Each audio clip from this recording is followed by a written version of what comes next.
Smart learning channel. Smart learning channel या तुमच्या आवडत्या चॅनलवरती मी प्रतीक्षा तुम्हा सर्वांचं पुन्हा एकदा खूप खूप स्वागत करते. क्लास 9 अल्जेब्रामधील चॅप्टर फर्स्ट तो आहे सेट. यामधील आज आपण प्रॉब्लेम सेट 1 सॉल्व्ह करणार आहोत. या प्रॉब्लेम सेटमधील कोणता क्वेश्चन एक्झाममध्ये किती मार्क्सला विचारला जाईल हे पण आपण या व्हिडिओमध्ये सांगणार आहोत. त्यामुळे व्हिडिओ स्किप न करता शेवटपर्यंत नक्की पहा. Problem set first question first आहे, choose the correct alternative answer for each of the following question. खाली दिलेल्या क्वेश्चन मधील जे करेक्ट आन्सर आहे ते आपल्याला इथे सिलेक्ट करायचं आहे. फर्स्ट क्वेश्चन आहे, if m is equal to 135 n is equal to 246 then m intersection n is equal to question mark. ते सेट m दिलेला आहे, n दिलेला आहे आणि आपल्याला m इंटरसेक्शन n काढायला सांगितलेलं आहे. सेट m मध्ये एलिमेंट्स आहेत 1 3 5. सेट n मध्ये एलिमेंट्स आहेत 2 4 6. ओके, सो यांचं m इंटरसेक्शन n काय येईल. तर आता आपल्याला इंटरसेक्शन म्हणजे काय हे माहिती पाहिजे. तर इंटरसेक्शन म्हणजे सेट m आणि सेट n यामधील कॉमन एलिमेंट्स. सेट m मध्ये 1 3 5 आहेत, सेट n मध्ये आहेत का नाहीत. आता सेट n मध्ये 2 4 6 आहेत, सेट m मध्ये आहेत का नाहीत.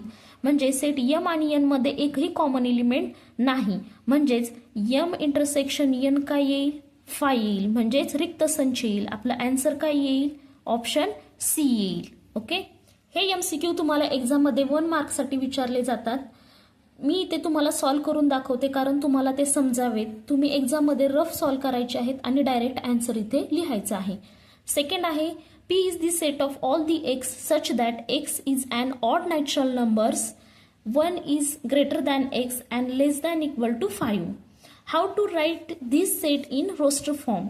हा सेट आपल्याला रोस्टर फॉर्म मध्ये लिहायचा आहे. तो पाहूयात अगोदर काय आहे सेट पी. सेट पी मध्ये असे ऑड नॅचरल नंबर्स आहेत की जे 1 पेक्षा मोठे आहेत आणि 5 किंवा 5 पेक्षा लहान आहेत.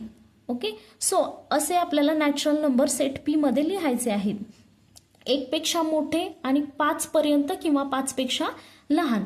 पण ते कसले नंबर पाहिजेत, ऑड नॅचरल नंबर्स, विषम नैसर्गिक संख्या. आता विषम नैसर्गिक संख्या कोणत्या आहेत, 1 पेक्षा मोठी 2 येईल का नाही, 3 1 येईल, 4 येईल का नाही, 5 येईल. 5 पेक्षा किंवा 5 पर्यंत म्हटलेलं आहे. लेस दॅन इक्वल टू, सो काय येईल 3 and 5 येईल. आता 3 and 5 ऑप्शन कुठे आहे, डी आहे. सो ऑप्शन डी येईल. आन्सर मध्ये ऑप्शन डी येईल. थर्ड सब क्वेश्चन आहे, set P is equal to 1 2 up to 10. What type of set P is. Set P हा कोणत्या प्रकारचा आहे. फर्स्ट ऑप्शन आहे नल सेट. नल सेट म्हणजे काय, रिक्त संच. हा रिक्त संच आहे का, नाही. सेकंड आहे इनफायनाइट सेट. इनफायनाइट सेट म्हणजे अगणित संच. तर इथे काहीतरी लिमिट दिलेलं आहे त्या सेटला म्हणून इनफायनाइट येईल का, नाही. फायनाइट सेट 1 to 10 मधल्या या संख्या आपण काउंट करू शकतो. म्हणजेच हा सेट कसला झाला, फायनाइट सेट झाला. ओके, म्हणून ऑप्शन इथे काय येईल, सी येईल, फायनाइट सेट. तुम्ही इथे ऑप्शन सी लिहायचं आहे आणि त्याचा आन्सर काय असेल ते सुद्धा इथे लिहायचं आहे. फोर्थ सब क्वेश्चन आहे, m union n is equal to 1 2 3 4 5 6 and m is equal to 1 2 4 then which of the following represent set n.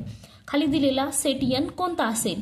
m union n दिलेला आहे, त्यामध्ये सेट m पण दिलेला आहे. सेट m दिलेला आहे 1 2 4. तर आपल्याला सेट n काढायचा आहे. तर m युनियन n काय आहे, त्यामध्ये व्हॅल्यू आहेत 1 2 3 4 5 6 आणि m मध्ये दिलेले आहेत 1 2 4. तर n काढायचा आहे. सो 1 2 and 4 हे सोडून राहिलेले एलिमेंट्स कोणते आहेत, 3 5 6 3 5 6. ओके, हे आलेले आहेत n. आता हा ऑप्शन कुठे आहे, 3 5 6. सो इथे पहा 3 4 5 6 आहे. म्हणजेच ऑप्शन बी. ऑप्शन बी हे आपलं आन्सर येणार आहे. If p is the subset of m then which of the following set represent p intersection p union m is equal to question mark. इथे काय दिलेलं आहे, p हा m चा सबसेट आहे. p is the subset of m. म्हणजेच p मधील सर्व एलिमेंट्स हे सेट m मध्ये प्रेझेंट असणार आहेत. म्हणजे आपण सेट p घेतला, त्यामध्ये मी एलिमेंट्स घेतले 1 2 3 आणि सेट यम आहे की ज्यामध्ये एलिमेंट्स आहेत 1 2 3 4 5. सेट यम हा नेहमी काय असतो, मोठा सेट असतो. ओके, सेट यम मध्ये एलिमेंट्स आहेत 1 2 3 4 5. आता आपल्याला काय काढायचं आहे, पहिले आपण काढूया पी युनियन यम.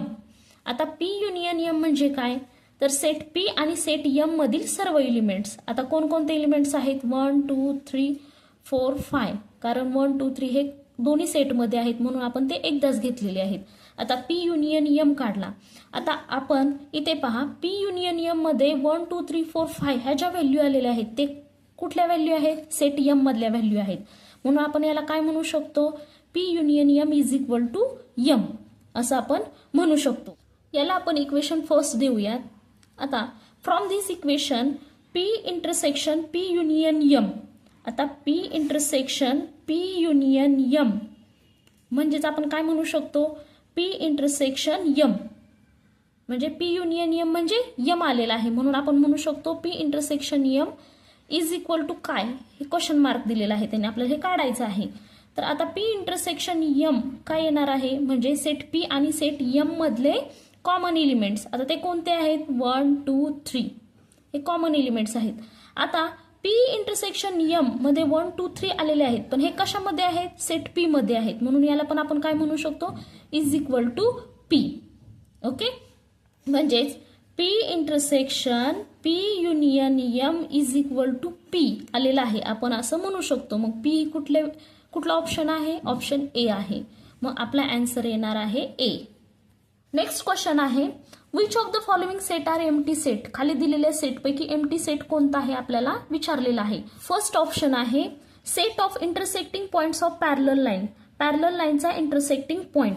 आता ह्या दोन पॅरलल लाईन आहेत, या दोन पॅरलल लाईन आपण इकडे वाढवल्या तरी त्या एकमेकाला इंटरसेक्ट होणार नाहीत, म्हणजे त्यांचा इंटरसेक्टिंग पॉइंट येईल का, नाही.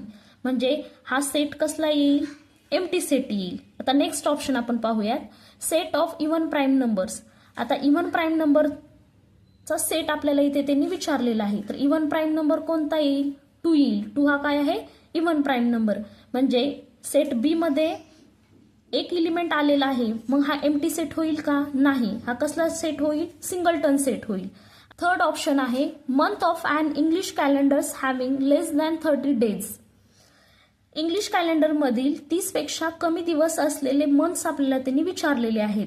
तर 30 पेक्षा कमी दिवस असलेला काय येईल, फेब येईल. फेब्रुवारी हा मंथ येईल. ओके, लास्ट ऑप्शन आहे set P is the set of all the X such that X belongs to the I and X is greater than -1 and less than 1. Set P हा असा set आहे की ज्यामध्ये आपल्याला integers घ्यायचे आहेत ते -1 पेक्षा मोठे आणि 1 पेक्षा लहान.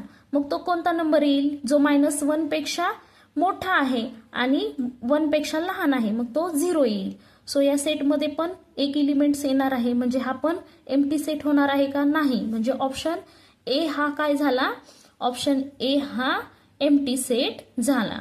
क्वेश्चन सेकंड आहे, find the correct options for the given question. दिलेल्या क्वेश्चनचा करेक्ट आन्सर आपल्याला इथे शोधायचा आहे. फर्स्ट क्वेश्चन आहे, which of the following collection is a set. खाली दिलेल्यांपैकी कोणतं कलेक्शन हे सेट होईल. फर्स्ट आहे कलर्स ऑफ द रेनबो. रेनबोचे कलर्स.